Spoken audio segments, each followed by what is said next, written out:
Hi everyone, welcome back to Ready Resto.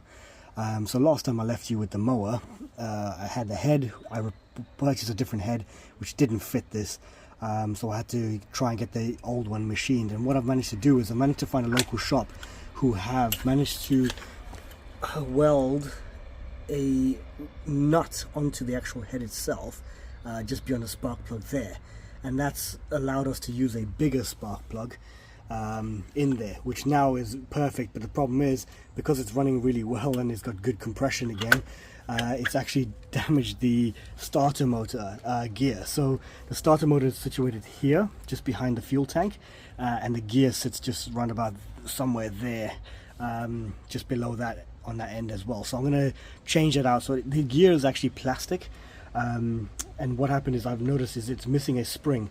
So when the gear spins, it goes up, and then the spring sort of pushes it back down again. But what was happening on here is, because it was missing that spring, it was stuck in the flywheel and constantly just grinding until it eventually dropped down. So it's worn away. The actual gear is plastic, believe it or not, even the new one. So I guess it's just the way they were built with the plastic gear itself. So gonna get that changed again so we can get this started again. And get it running. And what I'm going to do is I'm also going to change what's called, well, not change, sorry, but adjust what's called the governor. So that's a little bolt just there, and what that does is when you open the throttle or close the throttle, the governor adjusts the RPMs. So that allows the RPMs to set whether it's spinning faster or slower. And what it does is the throttle, so when it's fully opened, the governor spring pushes back against the governor on the inside, and that prevents the RPMs from running wild out of control on there. So I'm going to try and make a video of that and get a better angle of this so you can see it, and how we adjust the governor on there. So just a short little information about how the governor works. So inside of this there's a gear, and as it spins and builds up the RPM, there's a pin, and that pin sort of pushes outwards with centrifugal force as it spins and the RPMs build. And what this does is, when we set this with the spring on here, that sort of, as you can see, it goes back again, that pushes against that pin. So as the RPMs build, the spring fights back against the pin pushing forward, so it just prevents the RPMs from just running wild like that. It sort of steadies them and controls them as it goes. And then, as you can see here, this little thing here is the throttle. So obviously that's full throttle, and then that's as it goes into RPM. So what the governor does is, as it's spinning, it kind of keeps it pivoting like this, so it sort of flutters a little bit as it's spinning, but it prevents it from getting too lean or too rich. It just keeps it steady in the middle as it pushes back against that pin on the inside. Okay, to do this job you need three things: a 10mm socket, a flathead screwdriver, and about 3 hands. So to do this, first what you want to do is you need to loosen this 10mm bolt here, which holds the governor sort of arm in place. And then what you want to do is, next you want to adjust, let me just adjust the camera height here so you can see this properly. Okay, there. And then what you want to do is you want to adjust the throttle so it's fully open. So what you should see is this should be in its fully open position, fully wide position. And then what you want to do is you want to hold it back, so that obviously closes the throttle, that's open in full. With it in full position,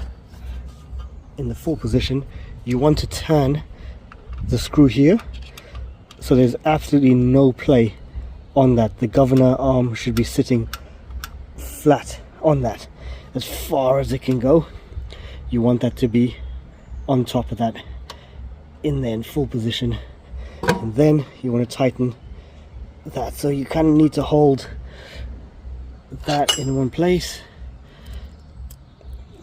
Make sure the governor doesn't slip in there.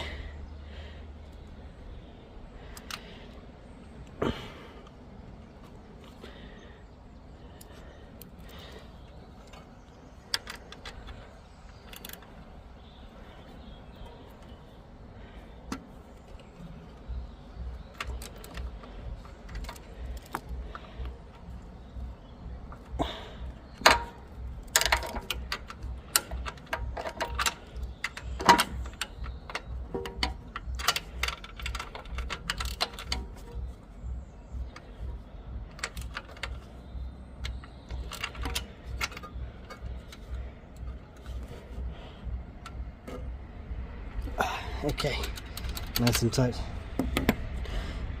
Alright, so that's it. So that's the governor set there. So now when you have it in open, there's a lot of play in that. And then when it's in full throttle, it's nice and tight on there. Okay. So if you get this wrong and you go the other way, what'll happen is this will get stuck and it won't move. So if it's fully open, so if you have the throttle on fully closed, sorry, and then you set the governor, this won't move. So this arm here won't move. It'll just be stuck like that. So you need it to be able to move back and forth like that. So even if it's open fully, there should be some kind of play in there. So if you get it wrong, or you think you got it wrong, sorry, just try that and have a look and see if that's the case. Just redo it, open the bolt again, and just have another go at trying to close it up. But yeah, that's it on the governor adjustment. Okay, so to take the fuel tank off, it was just a bracket like that. Take that bracket away that sits on there like that, and then the two bolts at the back at the head here that you saw was out earlier, and then just slide the tank back and it should sit like this on its own. As you can see here, this is the old gear. As you can see, literally ground to dust on there. So as you can see, when you slide it, it sort of gets stuck at the top like that. There should be a spring in there that pushes it back down. As you can see, there's nothing. So that obviously, if it keeps spinning and the flywheel spinning, it's just going to constantly just grind like that, which is what's happened here on there. So what we need to do is we need to knock this pin out. That pin will come out, this will come off. We literally change the gear, and you just change the change the gear, put the spring back in that I've got, and then it should be good to go. What I'm thinking is we might have to bring the starter motor out slightly away from the engine, because I don't think that gear is going to go back on in this way, but we will give it a try and see what happens. And then if not, we'll loosen the two bolts, one there, and then we'll get that out from there.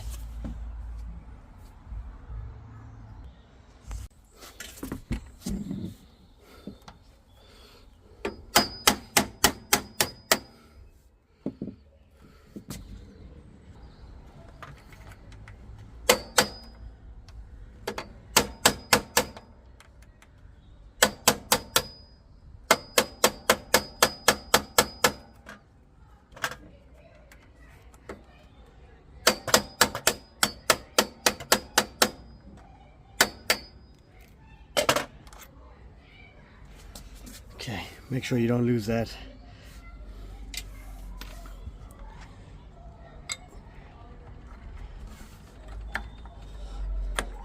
Okay, so as I thought, the gear is not going to come out of there like that, so we're going to have to take those bolts out and bring it forward slightly.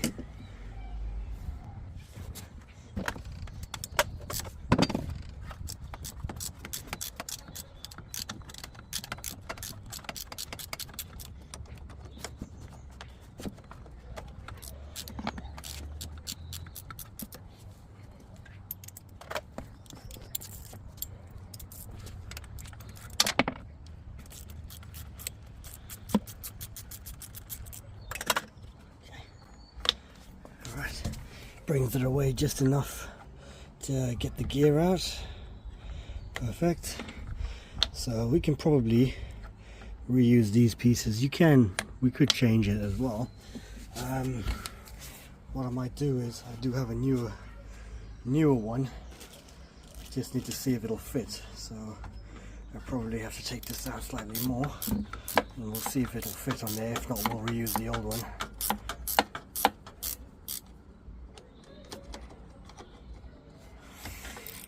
Okay.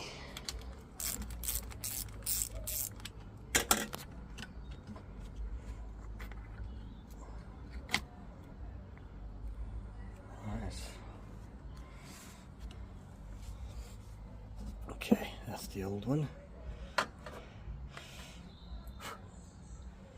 Okay.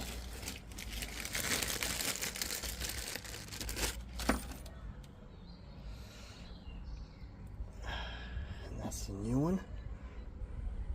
So the new one's a lot thicker.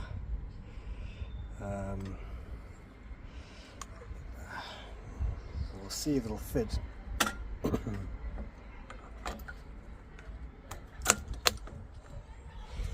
Okay, it does look to fit. So this is what I mean about the spring. So that one had a spring.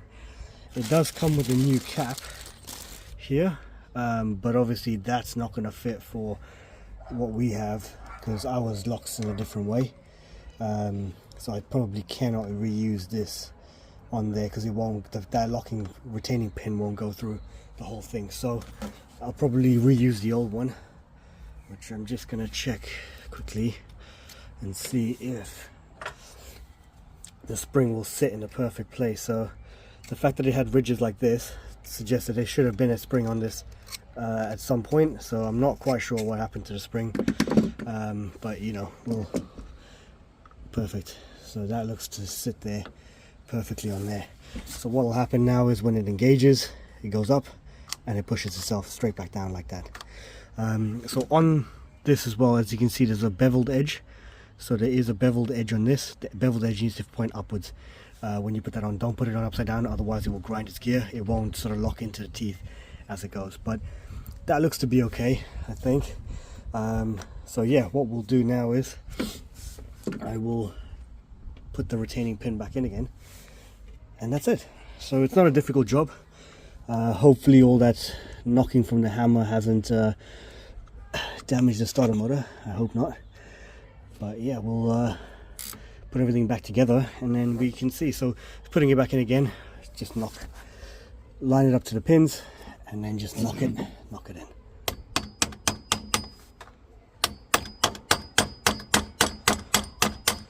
Okay, just going to start that off and then I will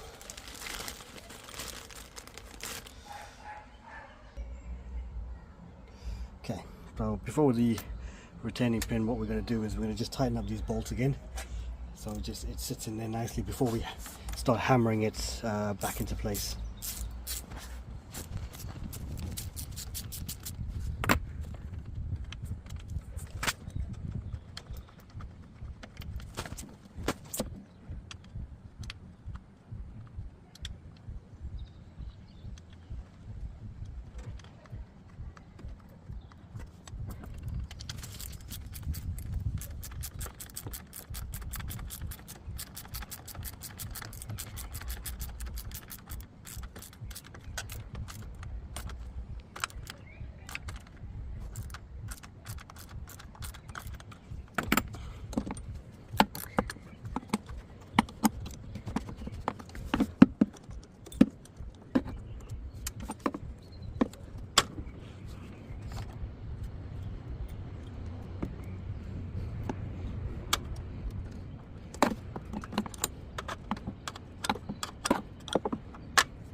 Okay, so it's back on there, and then we just knock this back through.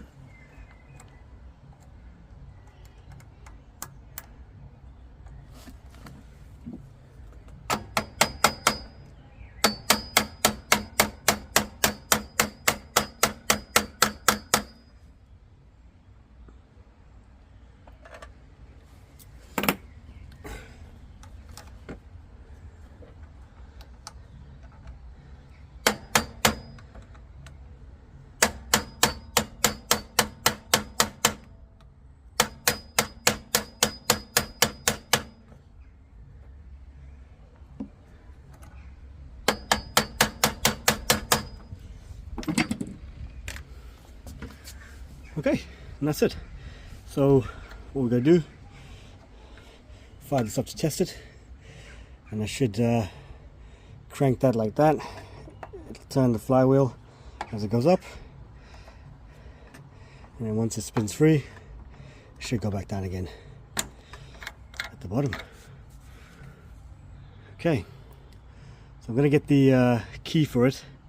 We'll give it a crank, and yeah, we'll just see what happens. I won't start it fully, but we'll just give it a couple of cranks just to see what happens, because I need to do a little bit of adjustment to the carburetor before we get it fully running. It probably won't start very well, but let's just give it a crank and see if that's firing as it is.